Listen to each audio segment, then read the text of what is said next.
Assalamualaikum warahmatullahi wabarakatuh.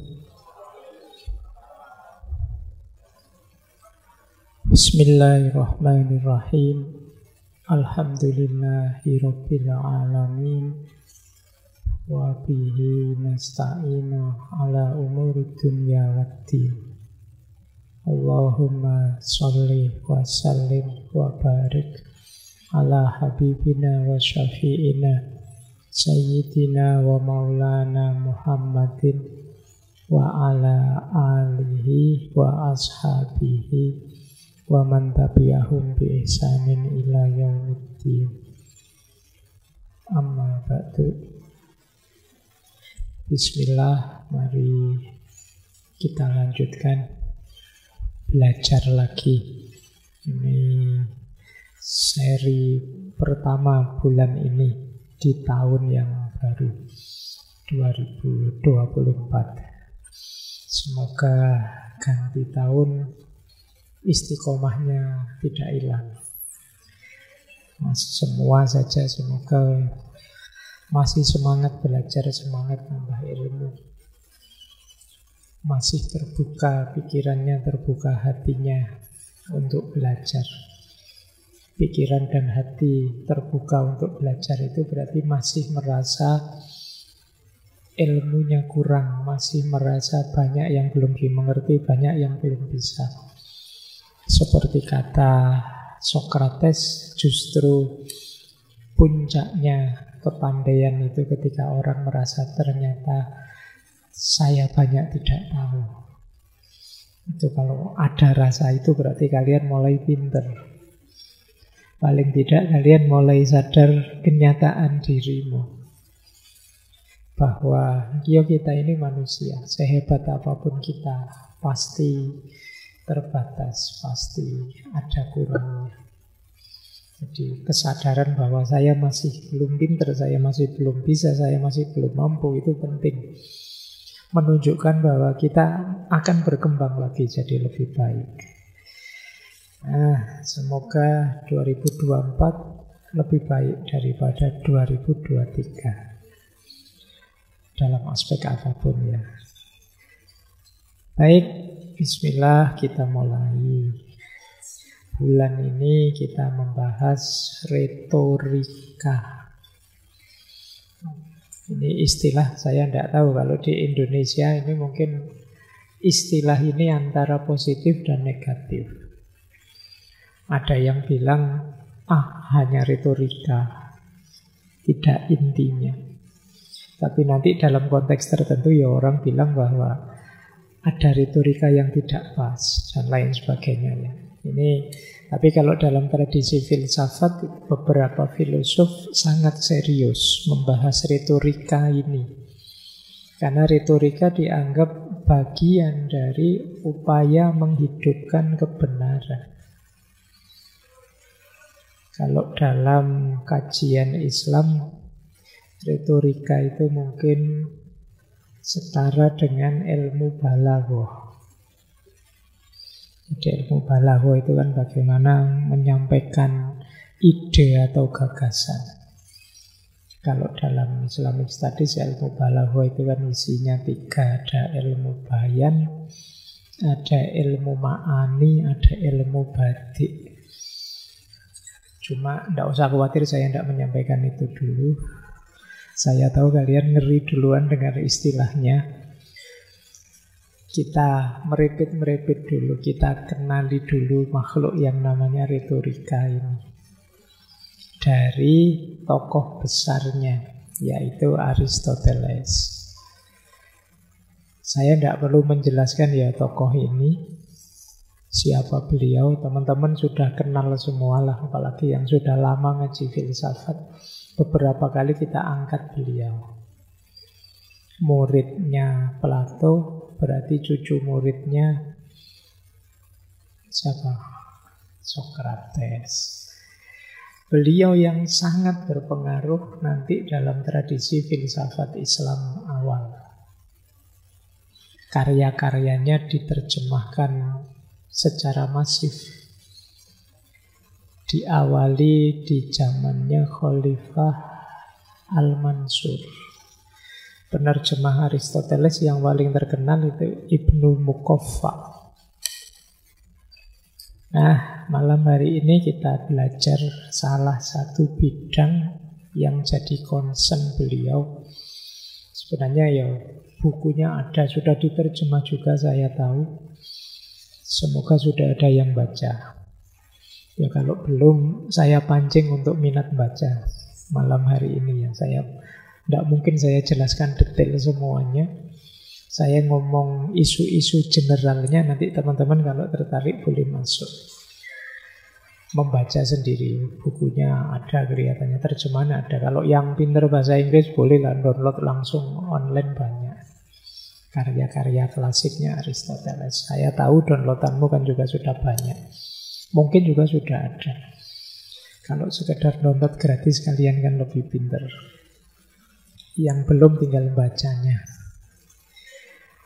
Baik, kita mulai ya tentang beliau dan pandangan-pandangannya tentang retorika. Jadi buku retorika ada yang kalau dalam bahasa Inggris The Art of Rhetoric yang ditulis beliau abad keempat sebelum Masehi, yang memang beliau hidupnya di era itu. Ini awalnya merupakan catatan-catatan kuliah dari Aristoteles sendiri waktu beliau kuliah di akademi. Jadi keren ya, catatan kuliahnya jadi buku. Saya tidak tahu catatan kuliahmu ada di mana. Kamu tidak pernah nyatet ya, cuma pinjam fotokopian, habis ujian dibuang mesti. Kalau Aristoteles ditulis, dicatat. Buku saya yang sebelum filsafat itu sebagian besar catatan kuliah. Jadi zaman saya S1, jadi catatannya lumayan masih ngumpul, ya meskipun ditambah sana sini, tapi basicnya catatan kuliah. Makanya saya beri judul sebelum filsafat. Karena kalau saya nulis kuliah itu yang materi-materi tidak saya tulis, yang ada di buku tidak saya tulis. Yang saya tulis improvisasi dosennya. Jadi kalau dia ngomong apa yang tidak ada di buku baru tak tulis. Dan itu akhirnya jadi menarik terus ya, jadi sebelum filsafat itu. Nah, kalian yang ngono lah, eman-eman kalau catatanmu bagus-bagus tentang kuliah ya boleh jadi buku. Ya termasuk ngaji ini kan juga teman-teman takmir kan selalu menyarankan silahkan kalau ada yang mau transkrip, nulis, dikembangkan sendiri jadi buku. Dan tidak harus setia dengan kata-kata saya, kalian boleh idenya dari sini tapi pengembangan gagasannya kalian sendiri. Tidak masalah. Baik, nah ini buku retorikanya Aristoteles juga begitu. Di buku ini ya nanti fokus pada 3 aspek, yaitu orang yang bicara, isi pembicaraan, dan audiennya. Nanti kita jelaskan kenapa kok isinya ini.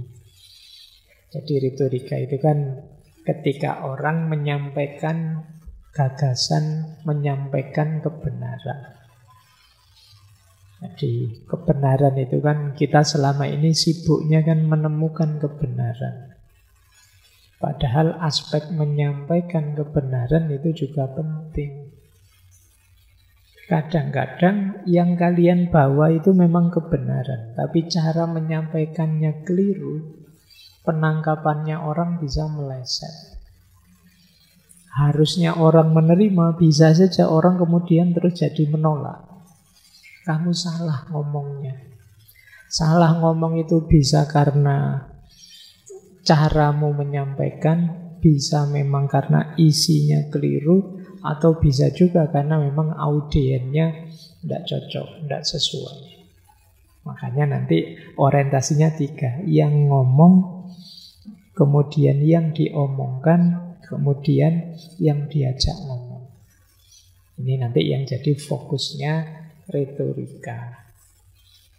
Nah, kenapa sih beliau concern di situ, termasuk gurunya Plato dan juga kakek gurunya Socrates?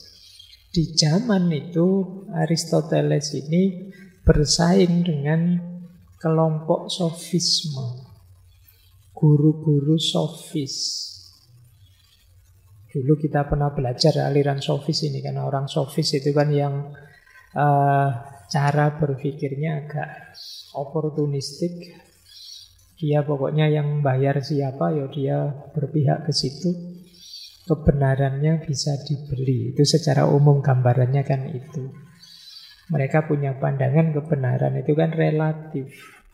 Maka karena kebenaran itu relatif, ya ayo dipakai sesuai kepentingan, sesuai keinginan kita.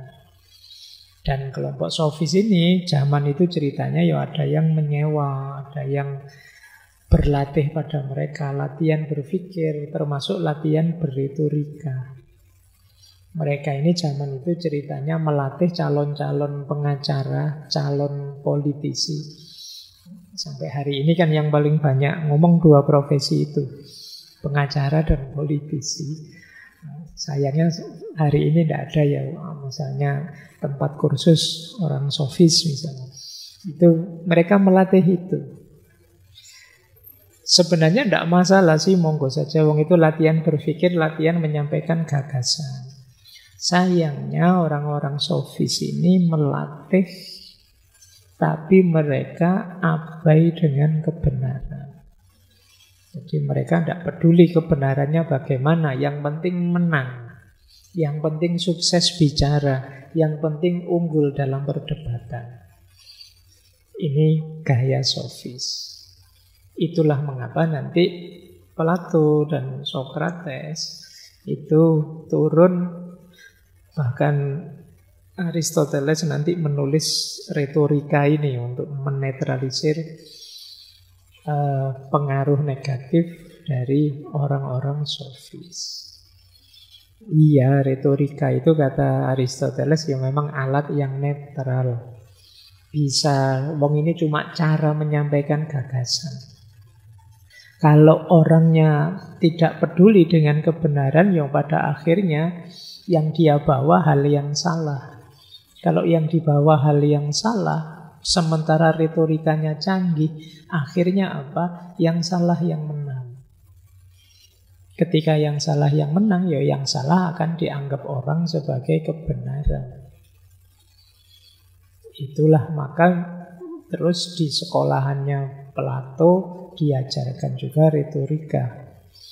Biar setelah mengajarkan kebenaran juga diajarkan cara menyampaikannya yang bagus, yang benar.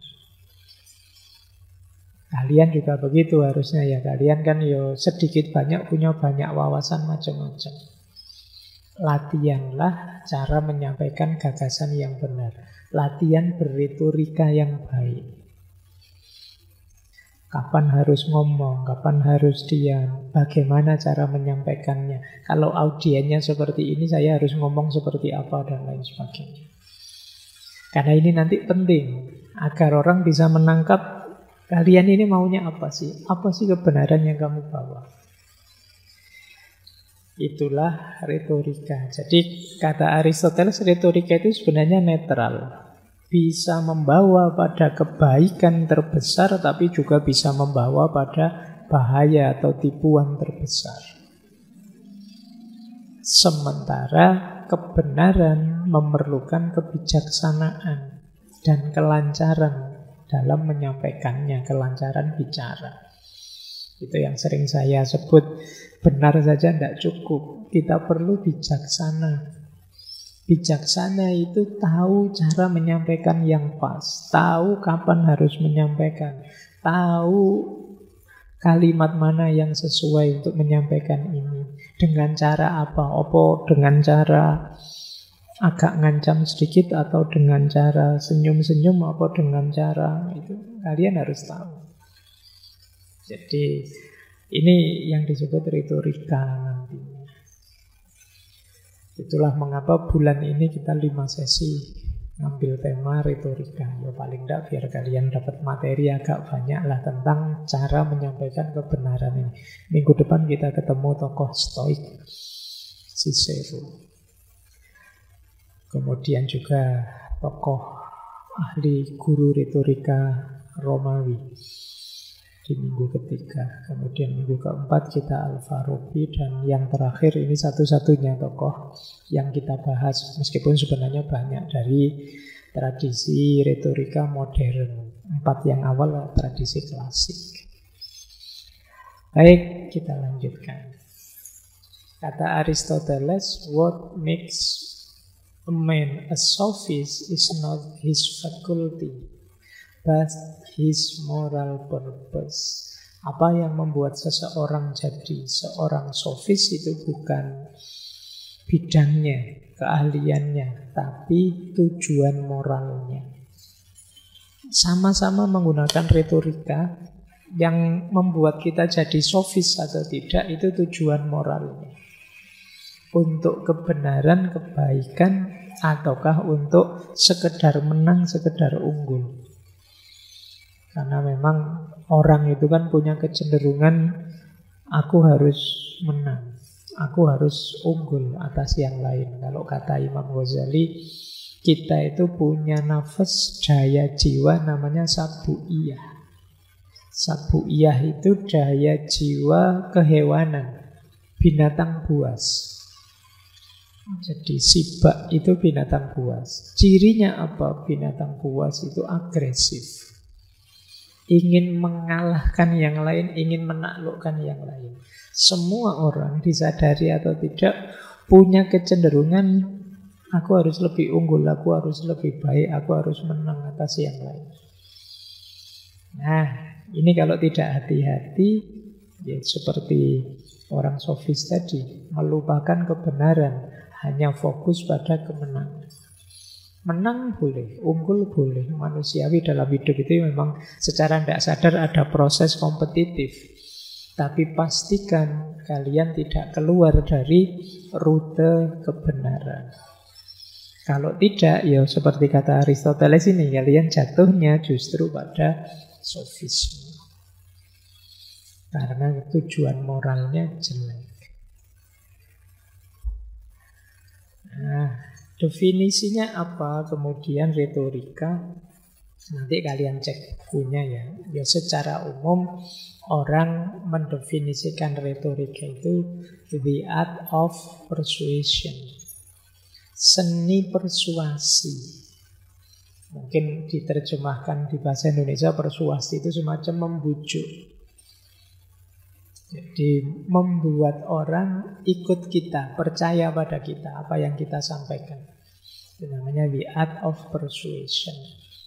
Makanya kemudian retorika didefinisikan oleh Aristoteles sebagai kemampuan menemukan alat-alat persuasi yang tersedia pada setiap keadaan yang dihadapi. Jadi orang retorikanya tinggi itu berarti apa? Orang yang pintar menemukan alat persuasi yang tepat. Oh, kalau dengan circle ini saya santai saja sambil cengenges masuk mereka. Tapi kalau circle yang ini, oh ini anaknya sudah cengenges. Kalau tak kasih cengenges tambah bubar mereka. Harus agak tegas sedikit kalau di sini. Oh, kalau pakai kelompok ini biarkan saja, tidak usah diperintah-perintah, dipancing saja dia bisa belajar sendiri, baca sendiri.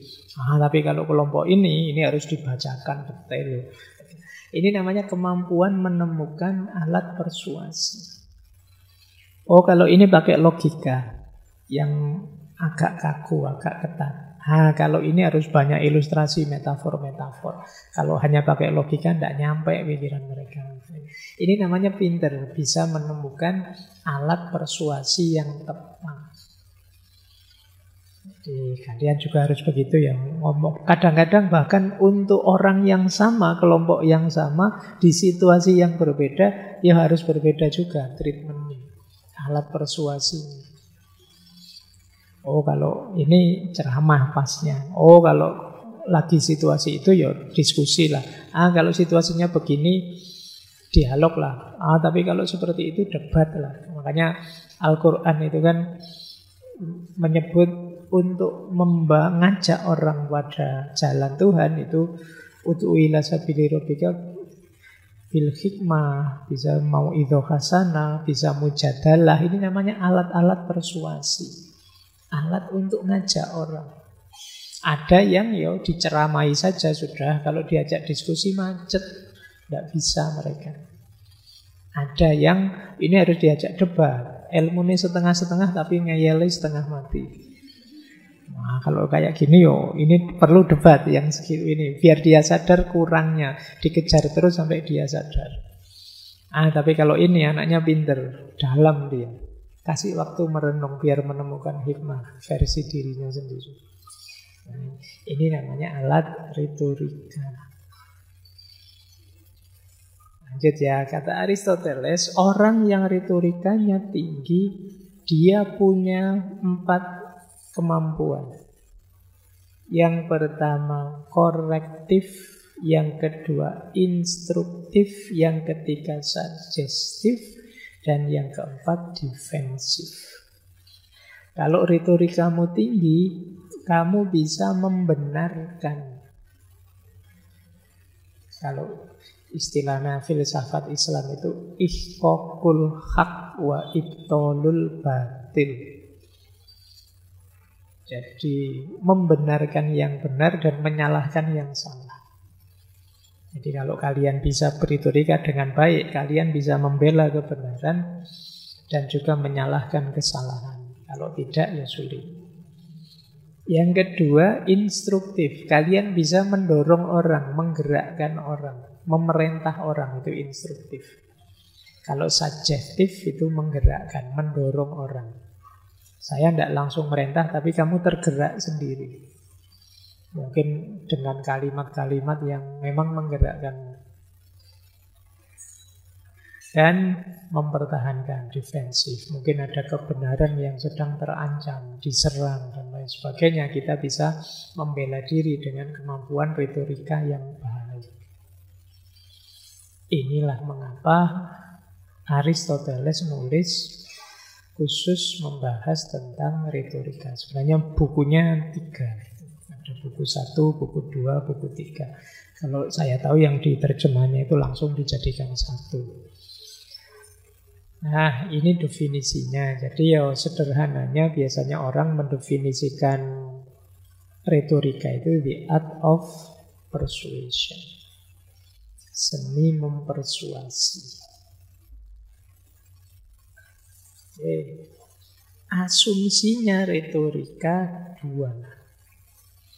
Ketika kita bicara, itu kita harus mempertimbangkan 2 hal. Yang pertama audiennya, yang kedua argumennya.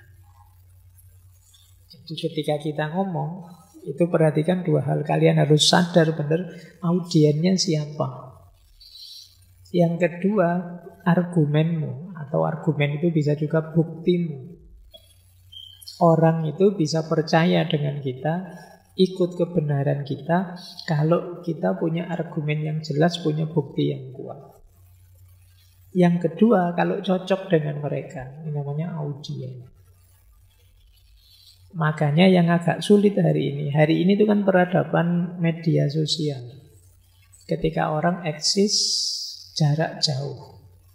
Ketika kita posting satu cerita, posting satu berita, posting satu peristiwa, kita tidak tahu ini audien yang akan mengakses berita kita itu siapa. Itu yang membuat kadang-kadang kita inginnya apa, tapi melenceng kemana. Pemahamannya bisa belok. Karena mungkin kapasitasnya berbeda, kualitasnya kurang, dan lain sebagainya. Maka padahal untuk berretorika itu sebenarnya penting kita tahu audiennya. Maka kalian juga mungkin nanti kalau posting apa saja, kalau ingin cerdas sambil kalian bayangkan tulisan kayak gini, berita kayak gini, itu nanti yang mengakses siapa kira-kira, yang membaca kira-kira siapa saja, followermu itu siapa saja. Followermu cah cilik-cilik anak TPA jangan sering-sering posting filsafat, nanti puyeng mereka. Misalnya kalian guru TPA, itu followermu anak kecil gitu, posting yang cocok dengan dunia mereka. Kalau bikin argumen, menampilkan bukti, sesuaikan dengan audiennya. Kalau anak kecil-kecil mungkin pakai gambar-gambar, film, ilustrasi apa, dan lain sebagainya. Nah ini kuncinya di dua ini. Jadi retorika yang baik itu perhatikan audiennya, susun argumen dan bukti yang tepat. Ini di buku retorikanya Aristoteles itu nanti sibuk dalam dua aspek ini. Yuk kita lanjutkan. Ini di bagian-bagian awal buku retorika, beliau menjelaskan apa sih manfaatnya retorika. Ini menarik, kata beliau, setidaknya ada 3 manfaat. Yang pertama apa? Kebenaran dan keadilan itu memiliki kecenderungan alami untuk menang atas ketidakbenaran dan ketidakadilan. Sehingga ketika hakim memutuskan perkara tidak sebagaimana mestinya, maka kekalahan pihak yang benar menjadi tanggung jawab pembicara. Dan karenanya merekalah yang harus disalahkan. Gini loh, kata Aristoteles, alaminya, naturalnya, kebenaran itu menang atas kejahatan, atas keburukan. Tapi ada kalanya kebenaran kalah. Diputuskan yang salah yang menang. Yang itu seringkali karena orang yang benar, yang harusnya bicara membela kebenaran, kemampuannya kurang untuk menyampaikan kebenaran. Jadi retorikanya kurang canggih. Sehingga akhirnya kebenaran jadi lemah. Akhirnya kalah. Disitulah pentingnya belajar retorika. Jadi kebenaran itu kan meskipun benar, kalau kita sampaikan dengan cara yang buruk, itu kan bisa saja terus orang jadi tidak percaya dengan kebenaran kita. Menyampaikan kebenaran sambil maki-maki, sambil melecehkan, sambil merendahkan, sambil itu biasanya orang terus jadi tidak simpatik. Kebenaran yang kita bawa jadi dianggap tidak menarik, terus ditinggalkan. Jadi kadang-kadang kita terus bukan jadi juru bicara kebenaran yang baik. Disitulah pentingnya kita belajar retorika, kata Aristoteles. Tidak cukup kita tahu kebenaran, tapi penting pula kita tahu cara menyampaikan kebenaran.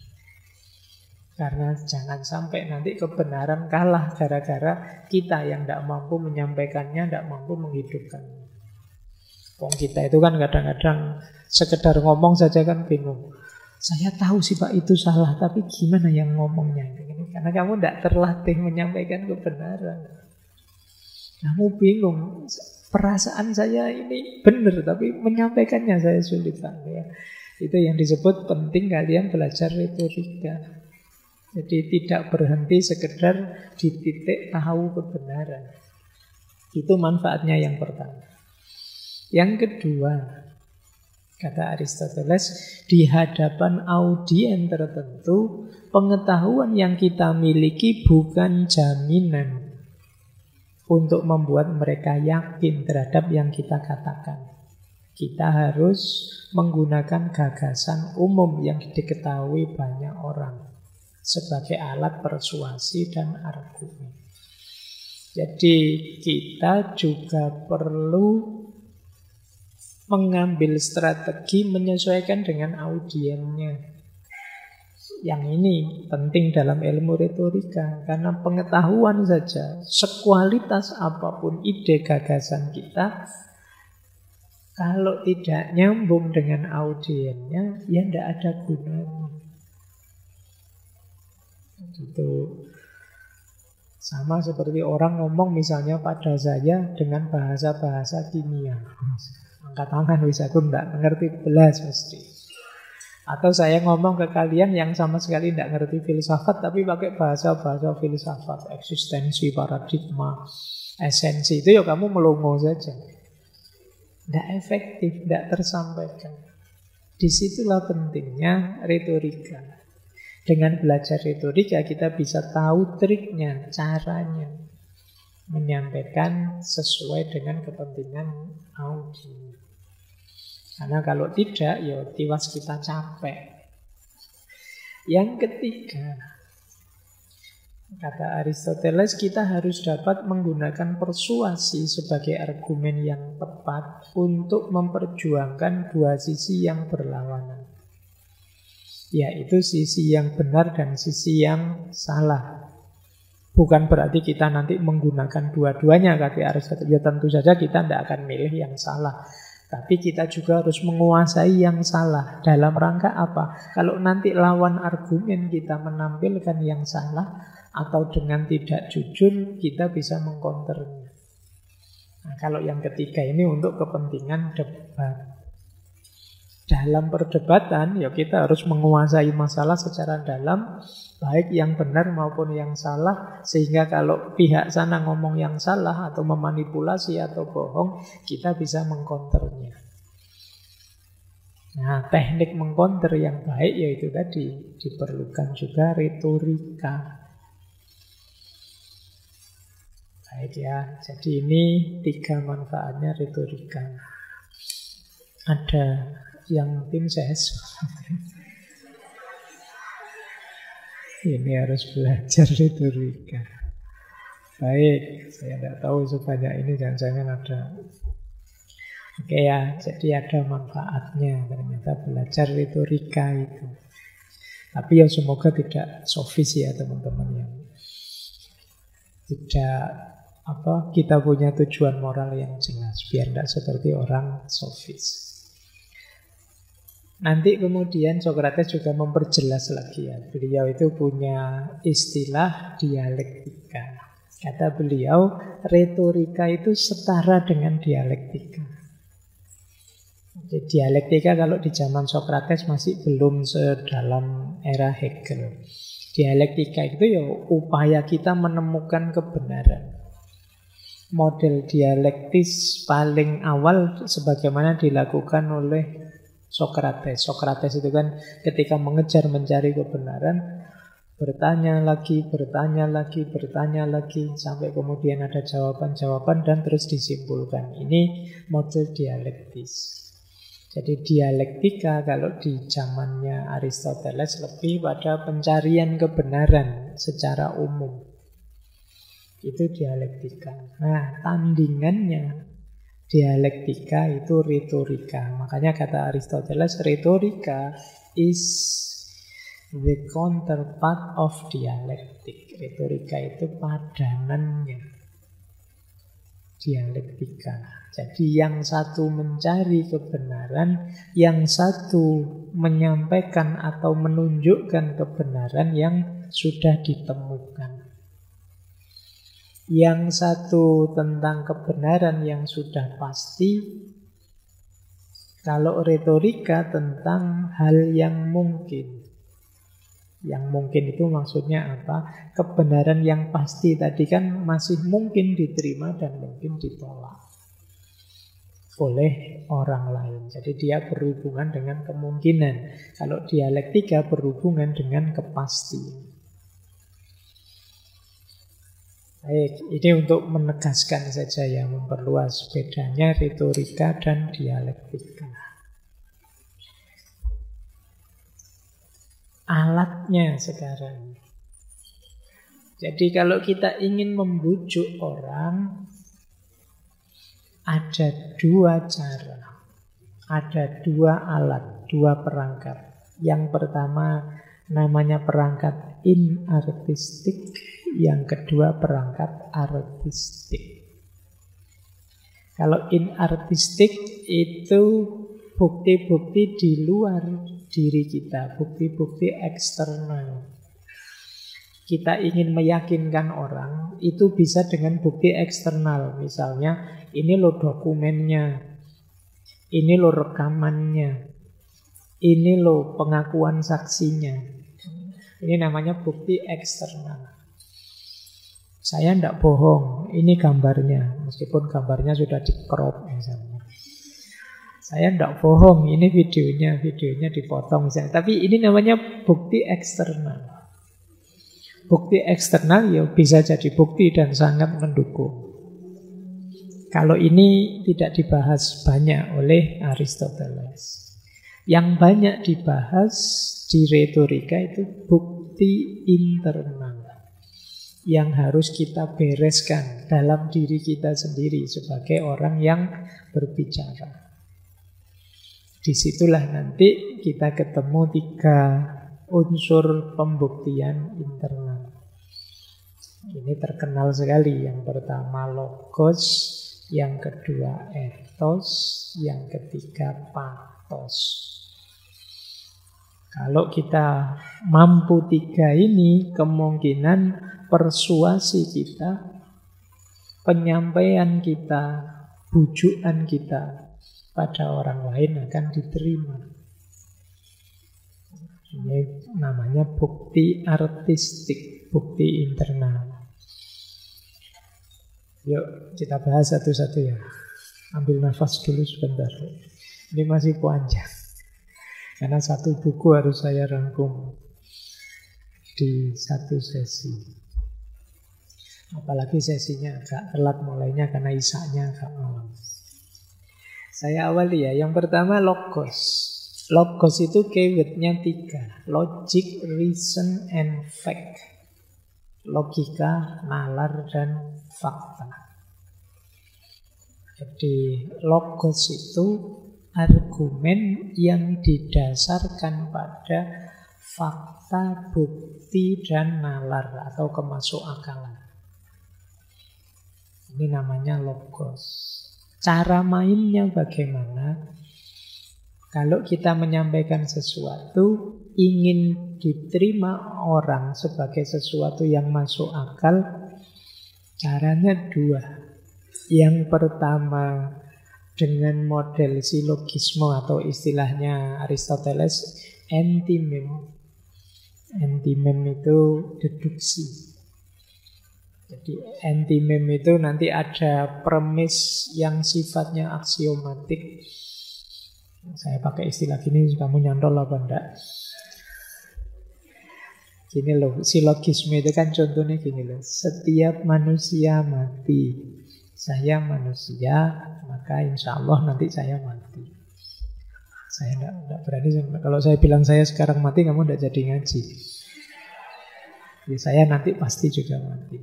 Nah, kalimat setiap manusia mati ini kan premis yang aksiomatik. Aksioma itu ya pasti sudah nggak mungkin dibantah. Nah, antimem itu premis yang orang sudah menyepakati itu, sudah menerima itu sebelumnya. Jadi pastikan misalnya teman-teman mempersuasi, ngajak sesuatu, pastikan premisnya sudah disetujui oleh audiennya. Kalau belum, ya akan ditolak. Jadi misalnya kalian ingin membahas sesuatu yang premisnya adalah anak muda sekarang itu lemah misalnya. Itu kalau audiennya tidak terima, tidak kata siapa, banyak bukti-bukti anak muda sekarang kuat kok, tidak jadi dibahas mesti. Membahas solusi mengatasi strawberry generation. Nah, terus sebelum orangnya ngomong kamu bantah, katanya siapa sekarang itu strawberry generation? Itu kan kata orang saja. Kita merasa kuat kok, hebat kok. Ya selesai, tidak jadi diskusi. Maka pastikan premis yang kalian pakai itu meskipun tidak mutlak tapi disepakati oleh audiennya. Biarkan audiennya membuktikan sendiri, menerima langsung yang kamu sampaikan. Jadi entah caramu mancing agar mereka menyepakati premis.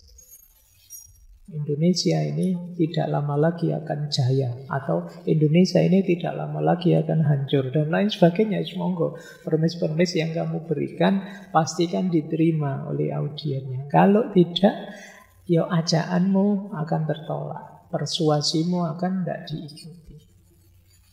Jadi nanti banyak sekali beliau Aristoteles ini bahas antimem ini. Nanti ada banyak pola. Cuma malam hari ini tidak saya detailkan. Nanti mungkin saya detailkan di Al-Farabi. Al-Farabi mufasirnya. Baik.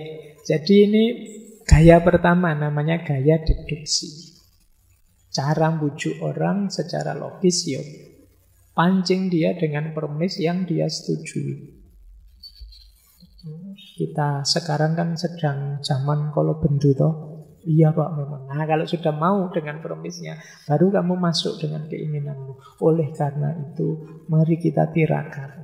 Nah, ajakan tirakanmu diterima. Karena mereka awalnya menerima promismu bahwa sekarang zaman kalau bendu.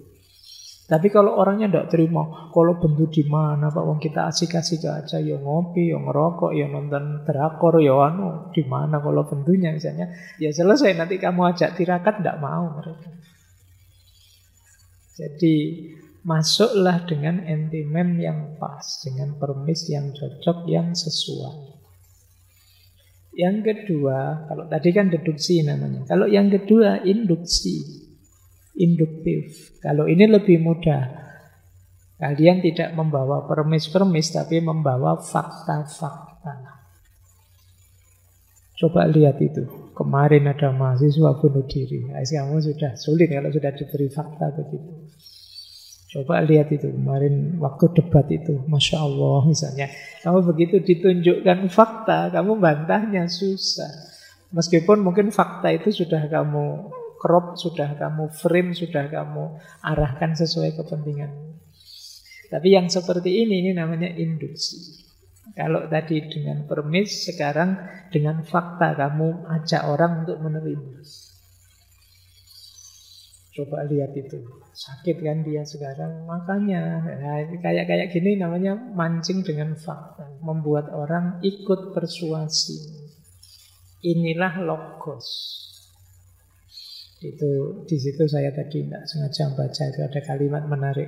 80% penulis yang diwawancara mengatakan mereka menulis setidaknya 4 draft kasar sebelum menerbitkan tulisan. Ini mungkin bisa ya, bisa tidak. Tapi begitu ngomong, ini loh hasil penelitian itu kan kamu cenderung percaya. Itu fakta. Meskipun faktanya, ini yang diwawancara siapa, yang ditanya siapa, penulis yang mana, kan kita tidak tahu. Tapi kalian kalau ada pernyataan sebuah penelitian menyebut, itu kalian sudah nganggap itu valid, mesti penelitian kok. Kamu mesti sudah begitu. Itulah dikjayanya fakta. Maka kalian boleh masuk berretorika agar kebenaranmu diterima, bisa secara deduktif, bisa secara induktif. Bisa kamu masuk dengan permis-permis yang disepakati diterima, bisa juga kalian masuk melalui fakta-fakta, contoh-contoh konkret. Ini yang pertama. Jadi pintu pertamamu untuk bisa mempersuasi orang adalah logos. Pintu kedua, untuk kalian bisa masuk dipercaya orang, pernyataan kebenaranmu diterima adalah etos. Kalau etos ini keywordnya 3, kredibilitas, credibility, trust, kepercayaan, authority, otoritas. Jadi bentuk dirimu jadi orang yang punya kredibilitas, bisa dipercaya dan punya otoritas. Etos ini kalau tadi dasarnya logika, kalau ini dasarnya karakter. Tampillah di depan audiens sebagai orang yang bisa dipercaya, punya kredibilitas. Ya kalau kamu di circlemu sendiri, yang kamu bergaul lama di situ, ya tunjukkan bahwa kamu ini orang baik, bisa dipercaya. Itu namanya aspek etos. Ya seperti Rasulullah zaman sebelum jadi Nabi di Mekah, itu kan beliau sampai digelari Al-Amin. Karena saking baiknya karakter beliau. Bisa dipercaya, jujur. Nah, orang yang etosnya tinggi itu biasanya kadang-kadang ngomong apa saja diterima oleh masyarakatnya. Apalagi kalau sudah dicap punya otoritas kebenaran. Apa saja yang diucapkan akan ditelan, diterima. Itu karena dayanya etos ini. Kadang-kadang tidak logis pun bisa diterima. Tidak masuk akal pun bisa diterima. Itu kenapa? Ada etos yang masuk. Ya, misalnya itu saya kasih contoh, kadang kan kalau ngajar gitu saya awali dengan saya jadi dosen sudah 20-an tahun lebih. Loh, mahasiswanya kan langsung, senior banget ini, mesti ilmunya sudah tinggi, pengalaman itu. Begitu saya bikin kalimat ini, mahasiswanya kan langsung percaya itu. Ini namanya etos. Kamu dianggap punya kredibilitas. Trust. Kalau kalian masuk dengan etos mungkin lebih mudah untuk mempersuasi. Kata Aristoteles ada 3 aspek untuk membangun kredibilitas. Yang pertama kecerdasan, yang kedua karakter yang baik, dan yang ketiga niat yang baik. Jadi untuk membangun kredibilitas, pertama bangunlah kecerdasan. Cuma kalau kalian baca bukunya Aristoteles, kecerdasan di sini mungkin maknanya lebih pasnya kebijaksanaan. Jadi kebijaksanaan itu tadi, audien melihat kita sebagai orang yang bijaksana. Biasanya secara umum dilihat antara yang diomongkan apa, yang kita lakukan selama ini apa. Nah, ini pronesis, kebijaksanaan praktis. Orang tidak hanya melihat apa yang kita omongkan, tapi juga melihat apa yang selama ini kita lakukan. Kalau kita biasanya pemarah, ngamuan, terus tiba-tiba menasihati teman kita, sabar ya. Itu kan temanmu tidak percaya belas mesti. Kok dapuranmu nyuruh orang sabar, kamu sendiri ngamuan gitu. Jadi ini namanya pronesis. Jadi kebijaksanaan praktis. Jadi orang akan menyambungkan kenyataan dirimu dengan apa yang kamu ajak. Kamu sholat 5 waktunya bolong-bolong, tiba-tiba ngajak, yuk kita perbanyak tahajud. Wah, ketawa nanti audiennya. Ya, itu namanya kecerdasan. Yang kedua, karaktermu secara umum harus baik. Citramu di tengah audien harus positif. Karena begitu audien menganggapmu negatif, ini tidak perlu ditiru, ya selesai. Jadi karakter yang mulia. Yang ketiga, tunjukkan niat baik. Niat baik itu kepedulian dan persahabatan. Tunjukkan bahwa aku bagian dari kalian. Aku ingin kalian jadi baik. Aku peduli loh dengan diri kalian. Ini entah cara kalian ambil strateginya gimana, tapi pastikan audiennya merasa, wah ini kelompok kita ini. Oh ini peduli dengan kita ini. Orang ini menginginkan kebaikan untuk kita. Entah dengan agak merayu-merayu sedikit, entah dengan agak cari muka sedikit, itu tunjukkan bahwa niatmu niat baik. Jadi, ya mungkin saya berkorban waktu, korban biaya, korban tenaga, tidak apa-apa demi bapak ibu agar kayak gini kan orang terus, wah iya ya, kasihan sekali. Saya tidak mikir bayaran loh. Kayak gini tuh biar audienya terus, wah ini orang baik, ini niatnya baik. Jadi dia tidak mikir wong dia dikasih, yang mikir panitianya.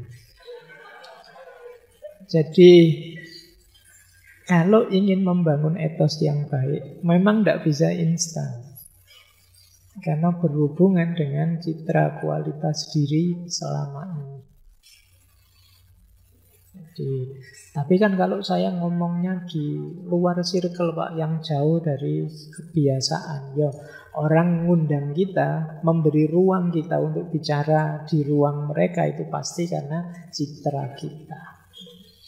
Kalau citra kita negatif, kemungkinan ruang kita tidak akan diberi oleh mereka untuk kita menyampaikan kebenaran yang kita inginkan. Maka selain logos, membangun nalar, kita juga harus membangun karakter. Kalau kita tidak bangun karakter yang baik, Kalau citra kita sudah rendah di hadapan audien, persuasi kita tidak akan didengarkan. Ajakan kita tidak akan diterima oleh mereka. Siapa kamu kok berani-beraninya nyuruh kita, berani-beraninya ngajak kita. Meskipun yang kita omongkan baik atau benar misalnya. Ini yang kedua, namanya ethos. Yang ketiga adalah pathos. Nah, kalau pathos keywordnya 3. Yang pertama emotion, yang kedua belief, yang ketiga common experience. Jadi emosi, kepercayaan, dan pengalaman yang sama. Kalau pathos ini di audiennya. Kalau ethos tadi kan di kita. Maksudnya apa? Pathos itu kita berargumen dengan membangkitkan emosi atau rasa audien. Gimana caranya? Audien itu emosinya kita arahkan sesuai yang kita inginkan. Itu namanya pathos. Saya ngomong kayak gini, biar kamu tersinggung terus ikut bantu saya melawan orang itu misalnya. Ya, terus sukses membuat dia tersinggung, berarti kita pinter dalam aspek pathos. Jadi kita bisa membangkitkan emosinya. Kita bisa mancing rasa dia. Itu biasanya orang bisa membangkitkan emosi itu kalau dia sendiri juga punya common experience. Mari kita bangkit melawan. Ini kita sama-sama ditindas ini. Sama-sama ditindas ini kita punya pengalaman yang sama. Saya marah.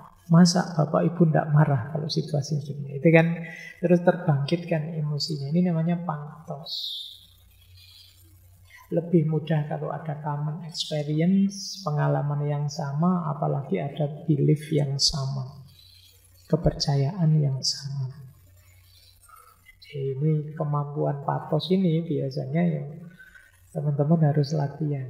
Atau misalnya yang di banyak tulisan disebut, misalnya untuk membuat orang emosinya hanyut, kita bikin cerita-cerita. Atau membuat orang gembira, ya kita bikin humor-humor, dagelan-dagelan. Ini kemampuan pathos. Kemampuan bermain dengan emosinya audien. Kita ingin mereka marah, ya kita bisa mengarahkan, mempersuasi mereka untuk marah. Kita ingin mereka gembira, kita bisa menggembirakan mereka. Ini pathos. Jadi selain membangun karakter kita harus jeli memainkan pathos, perasaan mereka. Nanti ada banyak sekali bab yang Aristoteles menjelaskan emosi-emosi yang penting jadi perhatian kita. Jadi di catatan saya itu saya gabung karena masing-masing isu ada satu bab sendiri, satu bagian. Jadi bagaimana cara kita mengarahkan emosinya atau perasaannya audien? Ada kemarahan, ada ketenangan. Kalau kita ingin mancing kemarahan, kata Aristoteles, ingatkan saja kalau ada fakta atau fenomena yang menghinakan mereka. Ya kayak tadi loh, kita ini dijajah ini, kita ini ditindas ini, wah kita dibohongi ini. Kayak gini itu mudah membuat orang marah. Jadi ngajak marah itu gampang. Ini gaya provokatif. Diprovokasi mesti dipanas-panasi nanti mudah marah. Nah, lawannya kemarahan, ketenangan. Kalau ingin membawa pada ketenangan, ya tunjukkan sebaliknya. Iya sih, kita pernah disakiti, tapi tidak apa-apa. Mereka sekarang sudah tobat, sudah jadi orang baik. Tidak seperti dulu lagi, manusia ya berubah. Ini orang terus jadi tenang. Atau pakai gaya stoik. Kalau gaya stoik kan, wajar di dunia ini ada orang baik, ada orang jahat. Ya kebetulan kita sedang berurusan dengan orang jahat. Biasa sajalah, akan selalu ada orang jahat di dunia ini. Gaya-gaya stoik untuk mancing ketenangan. Jadi, tidak apa-apa, tidak usah marah, tenang saja. Nanti Gusti Allah sing bales. Jadi ini kalian harus bisa menegakkan ketenangan, bisa juga mancing kemarahan. Itu orang yang retorikanya canggih. Yang kedua, ada persahabatan, permusuhan. Secara umum kata Aristoteles begini, untuk menjalin persahabatan tunjukkan kita punya banyak kesamaan. Jadi kita punya pengalaman, punya tujuan, punya keinginan yang sama dan bisa kita wujudkan bersama-sama. Itu akan mudah jadi teman. Makanya kan ya contoh sederhananya kalian ketemu orang kuliah di mana? Kuliah di mana? Sama kayak kampus saya. Itu cepat jadi temannya. Tapi kalau nyari beda terus, ya sulit jadi teman. Kamu kuliah di mana? Saya di UIN. Oh, saya beda, saya UGM. Saya itu supaya ngono susah jadi teman. Jadi kalau kita nyari bedanya saja, sulit jadi teman. Cara untuk berteman, temukan persamaan-persamaan. Jadi kalau teman-teman sedang mempersuasi, misalnya ceramah kayak gini, padahal ya saya dengan kalian banyak sekali mungkin bedanya. Tapi carilah titik-titik sama. Gimana? Ngantuk ya? Wah, itu kan saya paham benar itu. Terus kalian merasa, wah iya Pak. Terus jadi lebih dekat.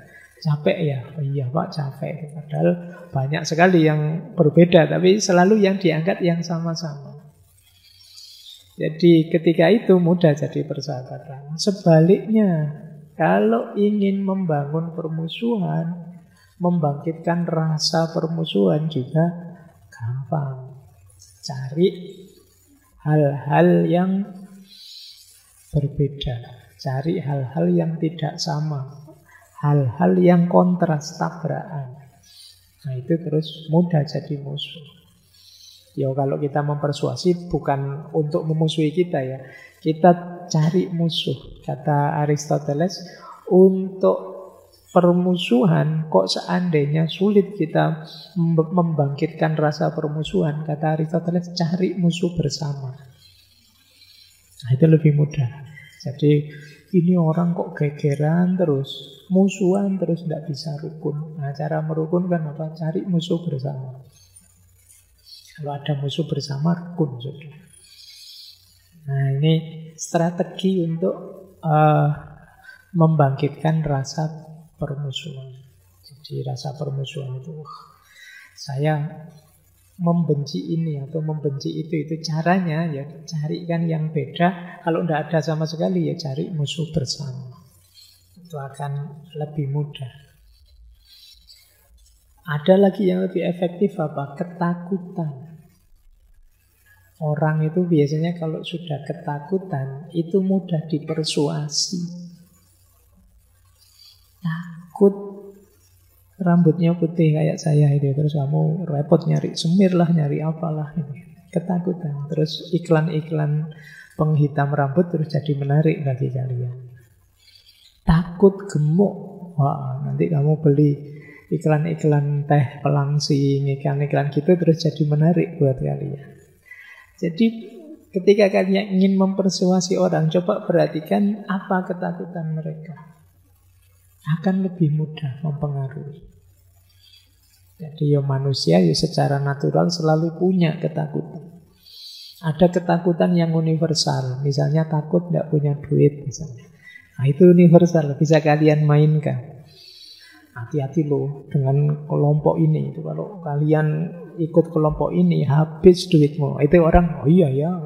Karena ketakutan kehilangan uang itu universal. Jadi mainkan ketakutan itu ya kalian akan bisa unggul. Kebalikannya ketakutan itu percaya diri. Kalau takut tadi gambarkan ada bahaya yang mau datang. Kalau percaya diri gambarkan enggak, masih jauh, aman, tenang saja. Tadi kamu takut kegemukan, santai saja, kamu masih langsing, luar biasa kok. Aman sudah, itu kan percaya diri sudah dia. Cari saja kebalikannya, wong itu banyak urusan mindset saja, cara berpikir. Kemudian ada lagi malu. Ini malu ini juga bisa kalian perhatikan untuk mempersuasi orang. Setiap orang ingin kehormatan, ingin reputasi. Sementara semua orang punya cacat, punya celah, punya aib yang dia tidak ingin orang lain tahu.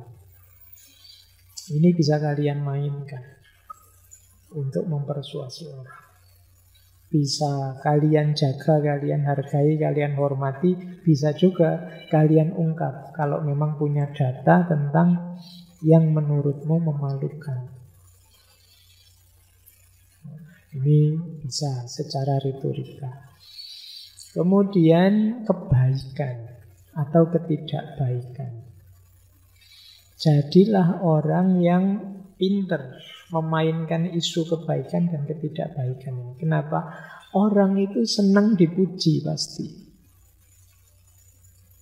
Kebaikannya. Tidak suka kalau dicuekin kebaikannya. Cara paling gampang mengambil hatinya orang apa? Pujilah dia. Wah, Bapak ini hebat sekali ya. Saya tidak bisa seperti Bapak. Jadi, maksudnya tidak bisa itu bisa multitafsir. Tapi begitu dibilang gitu kan hatimu besar. Kamu senang.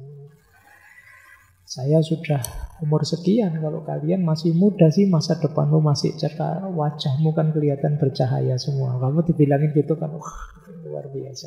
Padahal mungkin ya basa-basi. Ya, kan sering kita dalam pergaulan, tapi kan kita senang. Kita tahu itu basa-basi, tapi kan kita senang. Lama tidak ketemu, kelihatan tambah cakep saja ya. Padahal itu ya jelas basa-basi, tapi ya kamu kan hatimu mengembang, wah tambah cakep lagi ternyata. Jadi itu manusia senang dipuji. Jadi cara mengambil hatinya orang itu gampang, pujilah dia. Jadi kalau ada temanmu nilainya bagus, wah alhamdulillah ya kamu nilainya bagus, luar biasa. Kalau ada temanmu nilainya jelek, wah kamu kuat sekali ya, tabah sekali ya. Saya tidak bisa setabah kamu. Kalau saya mungkin sudah stres, tapi kamu hebat loh hitungannya. Wah, salut aku. Kan orang itu senang sudah kalau begitu. Jadi ya jangan pelit pujian. Tapi ada kalanya mungkin kamu ingin menjatuhkan, menjelekkan, ya abaikan kebaikannya. Selesai sudah, dia mungkin drop sudah kalau begitu. Demikian juga dengan belas kasihan. Jadi ini kalau berhadapan dengan orang yang mengalami penderitaan. Misalnya kalian berhadapan dengan orang yang susah atau mengalami penderitaan, ada dua hal yang bisa kalian lakukan. Yang pertama peduli, yang kedua cuek. Nah, mungkin saja, ya kalau peduli jelas mereka menderita, tapi ada kalanya kalian harus bergaya cuek, karena mereka sudah susah menjengkelkan lagi.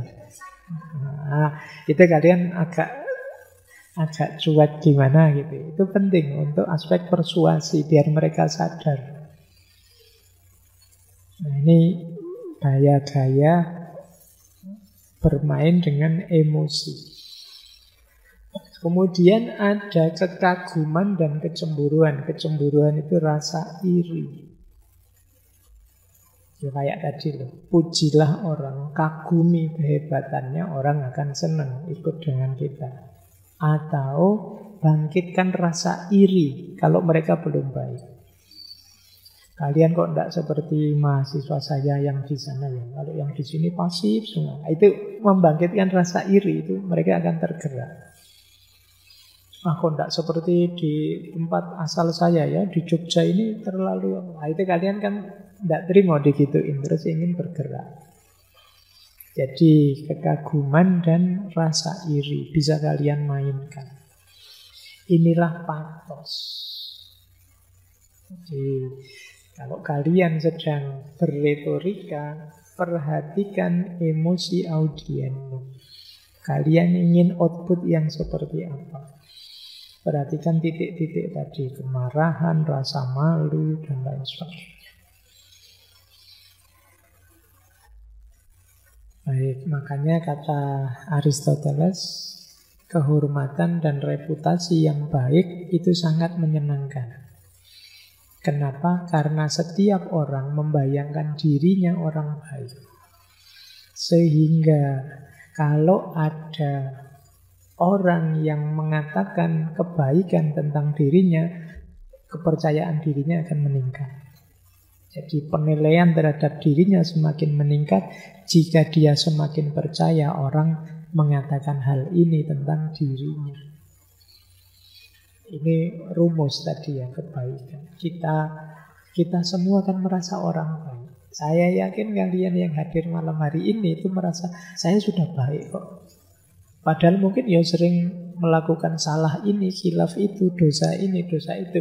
Tapi kalian tetap merasa saya itu orang baik. Ya saya ada lah Pak salahnya dikit-dikit, tapi saya kan orang baik.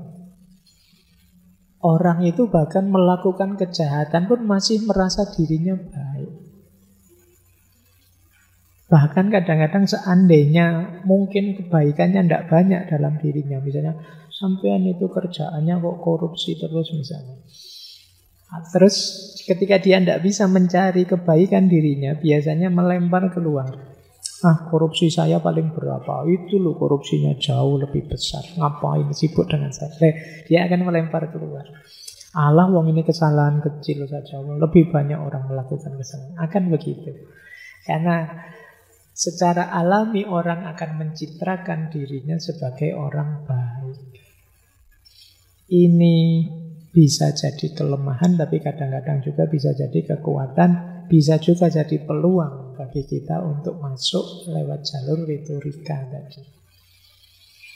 Pujilah dia, tegaskan kebaikannya, tegaskan betapa dia orang penting.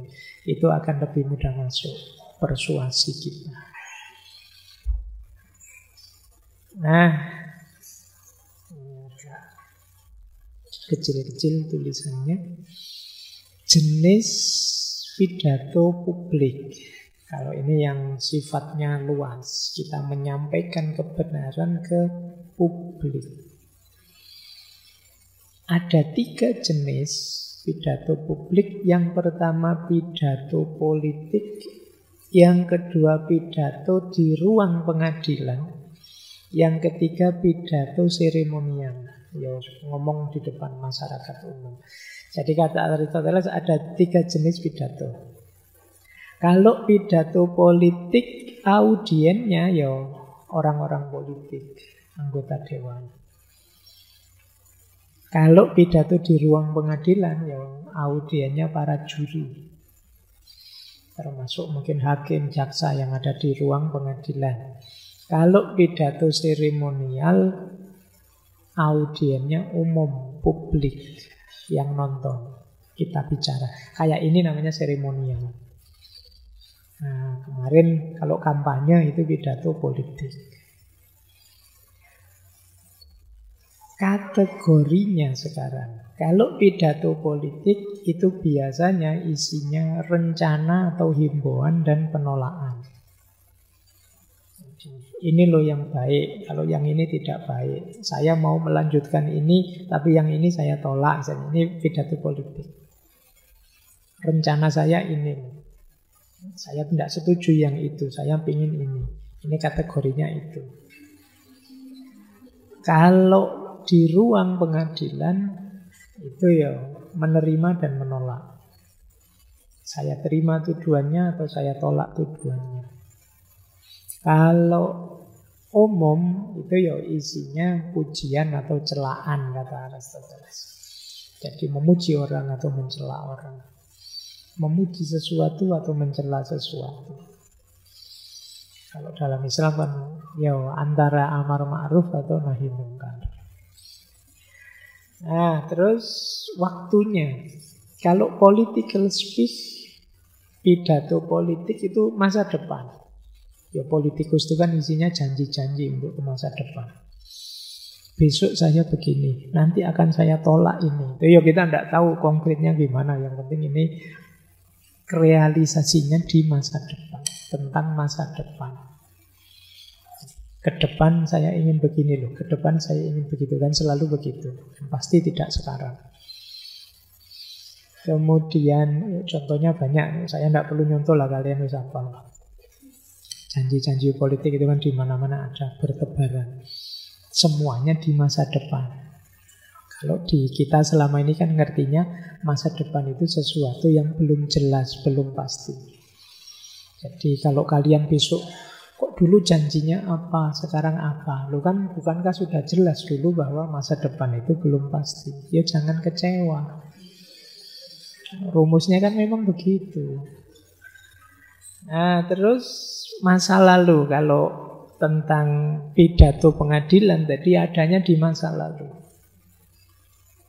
Di masa lalu apa? Itu kan tentang perbuatan, tindakan, kejahatan yang kemarin terjadi. Jadi yang sudah kejadian kemarin, makanya itu diterima atau ditolak, itu tentang yang kemarin sudah terjadi. Ini jahat beneran maupun tidak terlalu jahat. Sementara kalau seremonial itu tentang masa kini, sekarang. Tadi kan ada muji, ada mencela. Itu kan karena fenomena hari ini, sekarang. Kalau dari sisi tujuan, pidato politik itu akhirnya dua, antara berguna dan tidak berguna. Jadi bermanfaat ini yang Bapak sampaikan, atau ada gunanya Pak, ngapain capek-capek ngomong misalnya. Itu dua kalau politik. Kalau pidato pengadilan dua juga, antara adil dan tidak adil. Kalau pidato seremonial dua, antara yang terhormat dan yang tercela. Terus, ya nanti kalian ulang ya, karena ini agak kecil-kecil tulisannya. Premisnya atau istilahnya Aristoteles ada pakai istilah topoi. Topoi itu topik atau tema. Premis berarti kayak tadi ya, antimemnya. Dalam urusan pidato politik, perhatikan tiga hal. Yang pertama kebahagiaan. Di antara filsafatnya Aristoteles yang terkenal kan tentang kebahagiaan. Jadi premisnya harus kebahagiaan, mengarah pada kebahagiaan. Yang kedua tentang yang baik atau yang lebih baik, yang menguntungkan atau yang lebih menguntungkan. Itu harus jadi premisnya, jadi dasarnya. Nah, kalau istilah premis masih belum familiar, dasar berpikirnya apa? Kebahagiaan, keuntungan atau kebaikan, dan yang ketiga konstitusi, undang-undang. Tidak boleh nabrak undang-undang. Kalau pidato di ruang pengadilan, kata Aristoteles, premisnya ada 5. Tentang perbuatan yang salah dan motifnya. Jadi jangan dilupakan ada perbuatannya salah, tapi motifnya bisa dimaklumi. Mungkin karena kepepet, terpaksa, dan lain sebagainya. Atau tidak bisa dimaklumi karena tidak ada angin, tidak ada hujan kok melakukan kejahatan. Yang kedua tentang kesenangan, hedon. Ada kalanya orang melakukan kejahatan itu motifnya ingin senang-senang saja. Yang ketiga pikiran pelaku dan karakteristik korban. Itu juga harus dilihat. Pelakunya pikirannya ngeres, padahal korbannya sudah baik-baik malah dijahati. Atau karakter korbannya memang mancing-mancing sih, misalnya. Itu kan juga harus dicek. Makanya pelakunya tersinggung akhirnya. Itu premisnya harus mengarah ke situ. Yang keempat, jenis perbuatannya, adil atau tidak adil. Dan yang kelima, level kesalahannya. Jadi kesalahan itu mungkin sama-sama mencuri, tapi yang ini sama sekali tidak bisa dimaklumi. Kalau yang itu bisa dimaklumi. Karena kelaparan, tetangganya pelit semua, anaknya sudah stunting, tidak ada biaya, tidak ada apa, pemerintah tidak bantu, terpaksa dia terus ngambil rambutan apa jambu apa mangganya tetangganya, terus dilapor ke polisi. Misalnya itu kan ada leveling kejahatan. Nah, kalau untuk yang pidato seremonial yang umum ya isinya sebenarnya dua. Harus peduli dengan mana baik, mana buruk, mana terhormat, mana tercela. Orang ceramah itu kan seputar itu sebenarnya. Yang baik, yang buruk, yang terhormat, yang tercela. Oke. Nah, kita lanjutkan sekarang audiennya. Audiennya kalau menurut Aristoteles ada 3. Anak muda, orang tua, dan orang-orang di usia prima. Ini harus jadi perhatian kalian, boleh tidak setuju Om, ini analisisnya Aristoteles. Ini anak muda zaman itu, abad ke-4 sebelum Masehi. Kira-kira sama tidak ya dengan anak muda abad 21? Jadi kata Aristoteles, audien kalau anak muda itu punya beberapa karakter. Yang pertama apa? Keinginannya kuat, tapi tidak stabil. Tidak stabil itu sekarang keinginan kuatnya apa? Besok terpengaruh apa? Bisa berubah 180 derajat. Entah karena apa, pokoknya tiba-tiba ganti keinginan begitu saja. Dulu awal masuk kuliah sudah saya pengen lulus tercepat sambil sekalian hafalan Quran. Nanti kalau sambil kuliah ya poso Senin Kemis ngaji macam-macam gitu. Begitu kuliah, wali aneh yang terjadi. Kuliah males, ngaji ratau, dan lain sebagainya sudah. Nah ini khasnya anak muda, molah malih. Nanti lihat film apa, pingin kayak gitu, terus keinginannya ganti. Nanti dipengaruhi temannya siapa, berubah lagi keinginannya. Nah nanti kalau ceramah di depan anak muda, perhatikan ini. Mereka keinginannya kuat tapi tidak stabil.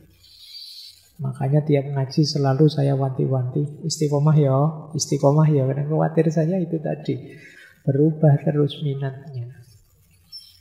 Yang kedua, ya ini agak negatif, pikirannya kurang panjang, pertimbangannya singkat, tidak mau panjang-panjang, mikir sudah lah Pak, nanti dipikir belakangan kalau ada kasus. Sementara maju saja dulu, nekat saja dulu. Nah ini gaya anak muda. Nah, kalau orang tua bikin acara itu kan dirancang detail, nanti jam pertama ada ini, berarti kita harus menyiapkan itu kalau orang tua. Kalau anak muda, ala jalan saja lah Pak, nanti kalau ada masalah baru diatasi bersama. Itu bedanya yang muda sama yang tua. Kalau rapat sama yang tua-tua itu lama detail. Kalau rapat saya yang muda-muda, yang lama makannya, ngobrol makan. Sudah ya, sepakat ya, siap, sepakat, jalan. Itu khas. Nah, kemudian anak muda biasanya mudah kehilangan kontrol. Sangat mudah terpengaruh, sangat mudah kehilangan kontrol. Ya ini memang masih muda. Masih emosional, itu sama dengan bawahnya. Jadi emosinya masih mudah terpancing, masih emosional. Ini cirinya anak muda. Kemudian ingin superior, merasa dirinya hebat, merasa aku sudah bisa kok, aku sudah unggul, temanku itu semuanya di bawahku. Apa? Itu gayanya anak muda sudah. Yang aktivis nganggap mahasiswa kok kuliah di perpus saja, nganggap yang di perpus negatif, yang di perpus gitu nganggap anak-anak aktivis tidak karu-karuan kuliah kok begitu. Jadi masing-masing merasa dirinya superior. Yang rajin ngaji nganggap anak-anak yang tidak ngaji itu tidak ngerti pentingnya ilmu. Nanti yang tidak mau ngaji, wong masa muda sekali kok ya tinggal ngaji, ya dinikmati. Untuk seneng-seneng lah, kapan lagi muda. Jadi masing-masing merasa dirinya superior di posisinya sendiri-sendiri. Itu khas anak muda. Terus kata Aristoteles, anak muda itu lebih royal. Kenapa? Kata beliau, karena belum tahu susahnya cari duit. Jadi dengan santainya saja menghabiskan uang, habis ya nelpon bapak lah, nanti kan ada suplai. Itu khas anak muda. Jadi tidak hati-hati membelanjakan uang. Kadang-kadang tidak taktis. Wong kirimannya berapa, yang dibeli apa. Nanti akhir bulan, aduh, kok sudah menipis. Ini khas anak muda sudah. Kemudian, tapi istimewanya apa? Penuh harapan. Jadi anak muda itu lebih berani dan positif berpikir dan penuh harapan. Semengenaskan apapun situasinya, lebih berani anak-anak muda. Jadi kalau orang tua karena pikirannya panjang, jadi mau memutuskan apa itu pertimbangannya macam-macam. Kalau anak muda tidak usah. Makanya kadang-kadang orang itu kalau telat nikah sampai usia sekian banyak, itu biasanya malah lebih lama. Karena tambah banyak pertimbangannya, tambah dewasa. Tapi yang kayak kalian ini masih muda-muda kan, karepe rabi, wae nekat, wae pengen. Tidak apa-apa lah Pak, rezeki dijamin Allah lah Pak. Apa suka kamu itu khas anak muda sudah. Jadi berani. Ya kayak tadi, kan nanti kalau ada masalah ya dipikir belakangan. Ini khas. Ini jadi perhatian ya. Audien anak muda beda dengan audien orang tua.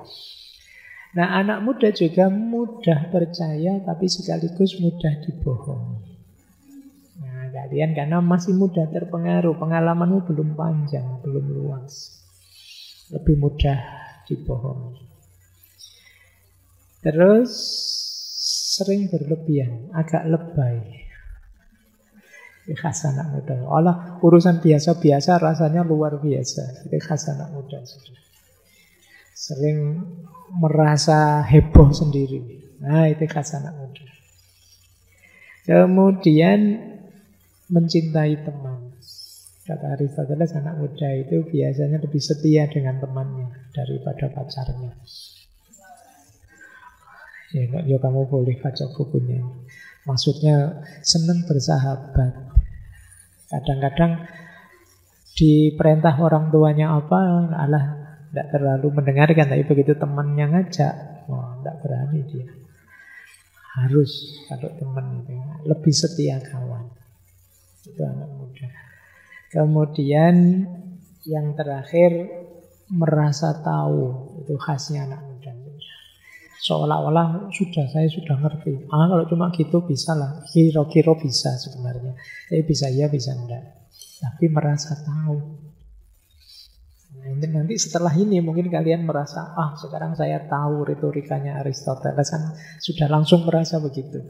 Padahal kalau disuruh ngomong, saya coba kamu cerita. Ya mesti pelegak-peleguk terusan. Nah itu khas. Biasanya habis apa merasa apa. Dulu pernah di kampus diajar apa, pernah diajar ini, paham lah, tahulah lumayan. Saya coba cerita, itu mesti puyeng lagi sudah. Itu khasnya anak muda, merasa tahu. Berarti apa? Ya kalau kita berretorika, berhadapan dengan audien anak muda, perhatikan karakter ini. Dengan segala kekurangan dan kelebihannya. Kebalikannya apa? Orang tua. Di bukunya Aristoteles tidak nyebut umur sih. Semoga di sini yang muda-muda tidak merasa tua. Atau saya masih muda loh Pak, tapi kok tipenya kayak orang tua di sini ya, tidak tahu saya. Itu Aristoteles yang bilang kok. Kata Aristoteles kalau orang tua biasanya peragu dan setengah hati. Yaitu tadi mungkin karena pengalamannya sudah luas, wawasannya sudah lumayan, apa-apa jadi banyak pertimbangan. Mau berangkat ngaji, nanti kalau hujan gimana? Nah, kalau kena air terus masuk ke masjid, bajunya agak basah, dibawa kipas angin, nah terus berarti nanti masuk angin saya. Kalau masuk angin terus berarti beli antangin sekalian lah sebelum berangkat. Itu mikirnya panjang sampai ke sana sudah. Itu orang tua berarti. Jadi sering setengah hati, banyak pertimbangan. Kemudian lebih sinis. Orang tua itu lebih tidak percaya. Anaknya gini, Allah kamu anak kecil ngerti apa? Allah tidak bisa lah, sudahlah. Itu gaya orang tua, sudah kamu jangan kaget. Jadi kalau bapakmu, ibumu sering meremehkanmu, Allah apa bisa? Sudahlah, biar itu gaya mereka agak sinis. Kemudian pelit. Kalau tadi yang anak muda kan royal, ini yang tua pelit biasanya. Padahal kamu tahu punya duit, minta ini, minta itu, ya pelit. Karena mereka perhitungan, mereka tahu susahnya cari uang. Kayak kalian kan karena tidak tahu terus royal. Tapi mereka tahu sulitnya cari uang, makanya agak perhitungan. Kemudian tidak mudah percaya, suka curiga. Kadang-kadang kan kalian harus 2-3 kali meyakinkan. Padahal kemarin sudah dijelaskan, ditanya lagi. Ini keluar sama siapa, sampai jam berapa. Nah, ini gaya orang tua. Selalu khawatir bahaya. Jadi yang ada di pikirannya banyak tentang bahayanya. Iya sih itu bagus, tapi nanti jangan-jangan itu gaya orang tua. Yang dipikirkan negatif bahayanya. Terus biasanya kenapa sih banyak mikir bahaya? Karena terlalu mencintai diri, kata Aristoteles. Jadi karena sudah dewasa, sadar untuk menikmati hidup, terus akhirnya sangat mencintai dirinya. Lemah harapan. Ini gaya orang tua sudah, karena sudah mulai realistis. Saya seperti ini ya berarti tidak bisa lagi begitu. Beda dengan anak muda tadi, kondisinya apa ya nekat saja, bisa lah Pak, tenang saja. Kalau orang tua biasanya tidak mungkin saya bisa, tidak kuat saya, itu gaya orang tua. Terus membanggakan masa lalu. Bicara dengan orang tua itu kalian harus sering-sering menyinggung betapa hebatnya mereka di masa lalu. Mereka sendiri juga begitu. Oh, zaman bapak muda dulu mesti ngono. Zaman ibu dulu itu mesti dibandingkan dengan masa mudanya mereka. Anak-anak hari ini apa gitu. Enggak kayak zaman saya dulu. Selalu begitu. Itu khas sudah orang tua. Kemudian biasanya lebih mampu mengendalikan diri. Ini bedanya dengan anak muda. Kalian yang ini kan muda-muda semua. Semoga tidak ada yang karakternya ini. Kalau ada berarti kalian mentalmu sudah mental orang tua. Sudah saatnya menikah berarti. Sudah mulai setengah hati, peragu. Kalau diajak ngomong sinis, kalau dihutangi pelit, curiga terus, khawatir terus, membanggakan masa lalu, itu kalian sudah tua berarti. Ada lagi satu. Ini orang prima, usia produktif. Jadi ini antara tua dan muda. Kata Aristoteles, antara tua dan muda itu orang ini percaya diri tapi tidak berlebihan. Tidak sembrono, tidak asal curiga, tapi juga tidak asal percaya. Hati-hati. Ia punya harapan tapi juga tidak loss. Ada juga kekhawatiran-kekhawatiran. Lebih tenang dan berani, dan biasanya ini puncak-puncak kondisi tubuh sehat. Ini usia produktif yang mungkin lebih bisa diajak berpikir logik, berpikir logos tadi, logika. Bisa ditunjukkan bukti-bukti faktual, bisa diajak bernalar. Ini khasnya usia produktif. Saya lanjutkan. Nah, menarik, beliau juga menjelaskan ada orang-orang tertentu dengan nasib baik bawaan. Ini juga harus kita pahami. Ini orang yang hidupnya enak, tapi karena bawaan. Yang pertama apa? Orang yang nasabnya baik.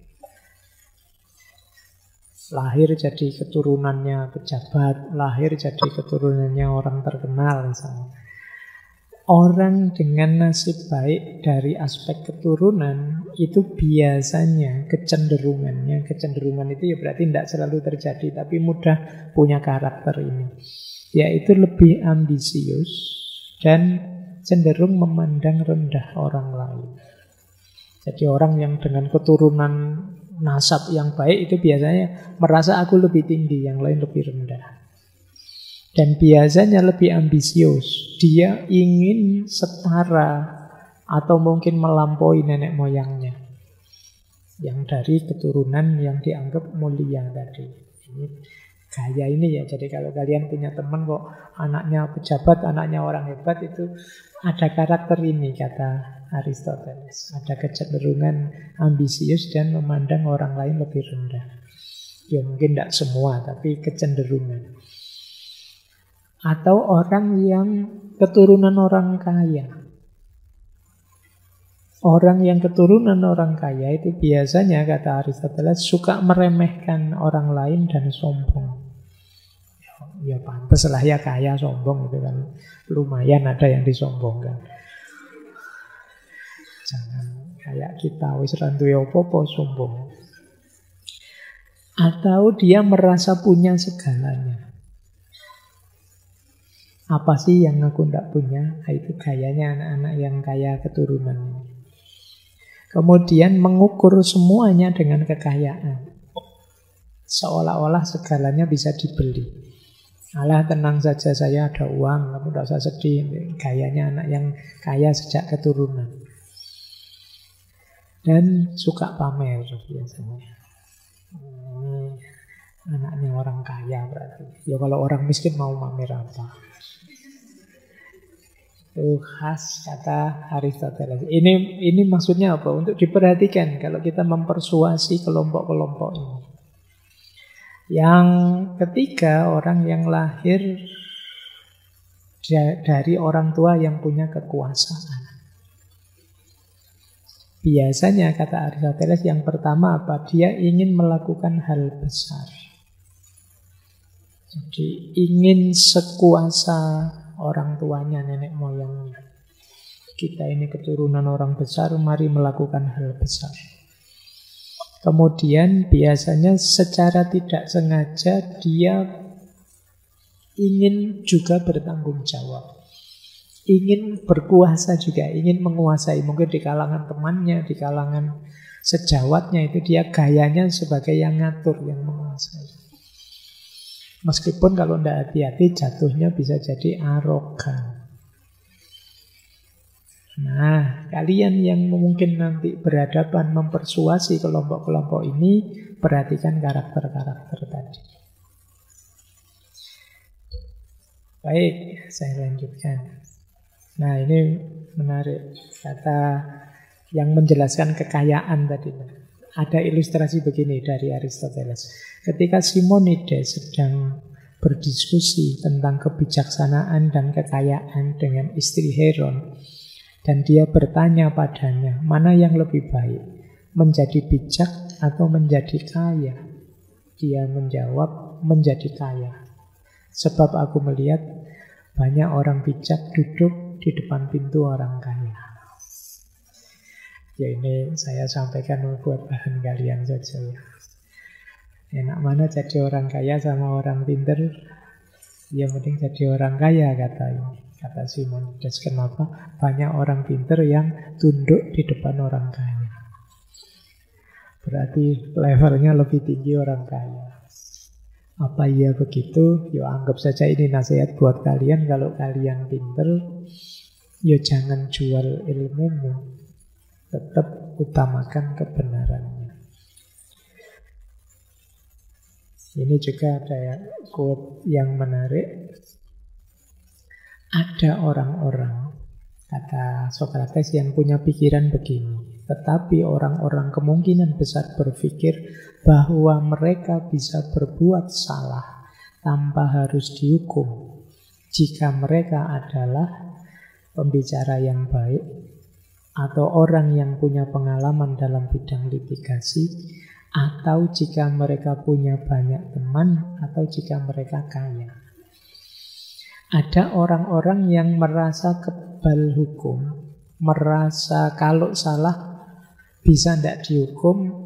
Biasanya orang dengan punya satu dari 4 ciri ini. Yang pertama apa? Orang pinter ngomong. Orang pinter ngomong itu bisa bulet. Harusnya salah bisa jadi benar. Yang pertama, hati-hati dengan orang pinter ngomong. Yang kedua, orang yang punya pengalaman bidang litigasi.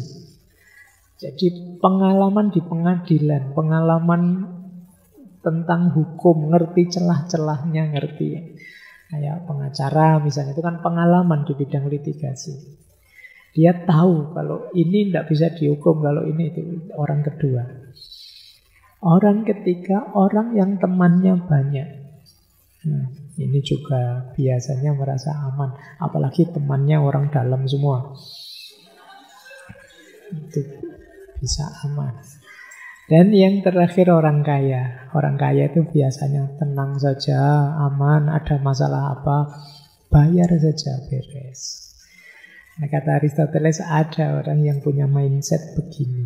Jadi kalau saya salah, tidak masalah. Biasanya 4 itu.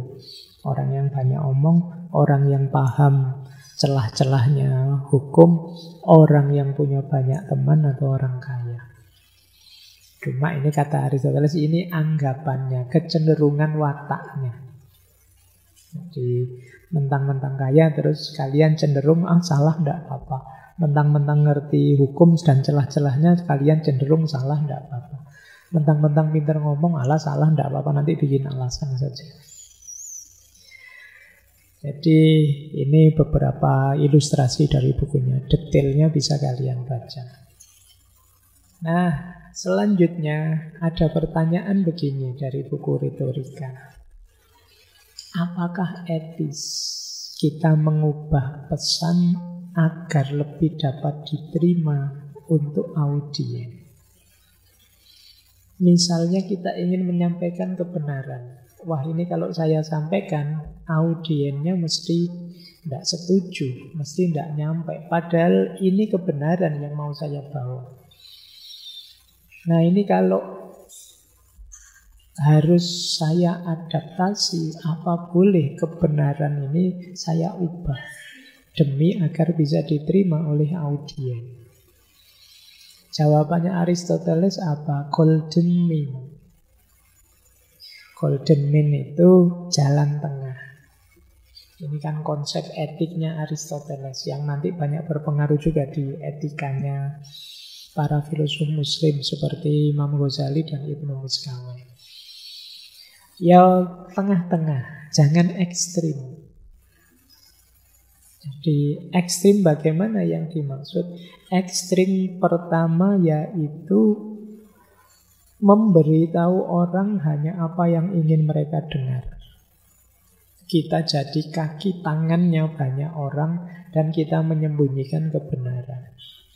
Ini ekstrim. Ya meskipun mempertimbangkan audiens, ya jangan jadi kaki tangannya audiens, jangan jadi budaknya audiens. Oh, audiens saya senangnya materi yang begini-begini, sudah saya materinya ini saja, tidak usah yang begitu, tidak. Ini namanya menyembunyikan kebenaran. Ini ekstrim. Ada ekstrim satunya, yaitu mengabaikan audiens sama sekali. Tidak peduli keyakinan mereka, tidak peduli perasaan mereka. Pokoknya ini kebenaran, ya saya sampaikan.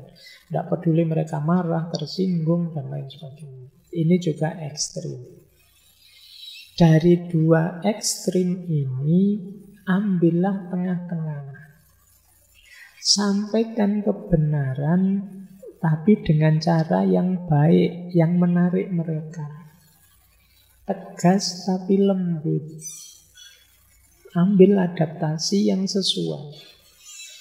Jadi ya tidak kemudian sama sekali kita tidak peduli audien atau sama sekali kita tidak peduli kebenaran. Sampaikan kebenaran, sesuaikan dengan kapasitas dan situasi audien. Ini yang disebut jalan tengah, golden mean. Jadi ini alatnya. Kalau kita berhadapan dengan situasi audien yang kurang kompatibel dengan kebenaran yang akan kita sampaikan. Terakhir, di bagian-bagian belakang, Aristoteles banyak menjelaskan tentang gaya dalam menyampaikan kebenaran. Nah, beliau menyebut ini antara lain, ya, saya tidak bisa menjelaskan satu-satu. Sampaikanlah dengan jelas dan tepat. Kemudian secara variatif, biar tidak membosankan. Secara alami, jangan dibuat-buat. Karena kalau tidak alami, dibuat-buat, diilmiah-ilmiahkan, didalam-dalamkan, itu orang malah tidak percaya. Kata Aristoteles, yang alami sampaikan sesederhana mungkin, dengan kata-kata yang familiar, dengan keseharian.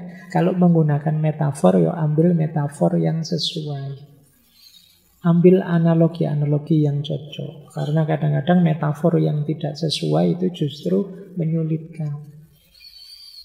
Jadi perumpamaan yang tidak nyambung itu bisa menyesatkan. Maka ambil metafor yang sesuai dengan kalimat-kalimat sederhana, dengan kata-kata yang akrab dengan keseharian audiennya, jelas, tepat, dan variatif. Kenapa harus variatif? Ya biar audienmu tidak bosan. Karena ada orang ngomong itu balak-balik kata-kata itu lagi, itu lagi, itu lagi. Ya, itu orang bosan. Nanti kadang-kadang audiennya ngitung. Ayo nanti ngomong itu lagi. Terus dihitung. Wah, sudah 20 kali dalam waktu 10 menit kata-kata yang sama. Itu kan membosankan. Jadi yang variatif. Ini gaya bahasa dalam penyampaian. Terus ada lagi, ini istilah saya saja ya, mati gaya. Jadi salah gaya, sehingga pesan tidak tersampaikan. Yang pertama apa? Kata Aristoteles, kita menyampaikan sesuatu dengan menggunakan kata-kata, istilah beliau ya, kata majemuk tapi yang salah guna, salah tempat. Jadinya tidak kayak orang ngomong, tapi kayak orang baca puisi. Jadi yang dicontoh di buku itu misalnya kalimat surga dengan banyak rupa. Itu kan ya rasanya kayak baca puisi, audiennya tidak paham. Bumi dengan gunung-gunung yang tinggi misalnya. Itu kan kalimatnya terlalu puitis. Nanti kalau terlalu puitis, audienmu salah fokus. Nanti mereka tidak paham, paling ya tinggal ngomong cakep gitu nanti. Dia tidak nangkep pesannya, bolak-balik cakep aja. Jadi ini membuat mati gaya dalam arti lo pesan kebenaranmu nanti jadi tidak tersampaikan. Yo heboh sih, rame sih, tapi tujuannya tidak kena. Yang kedua, terlalu banyak kata-kata asing. Nah, yo kalian harus paham audiennya.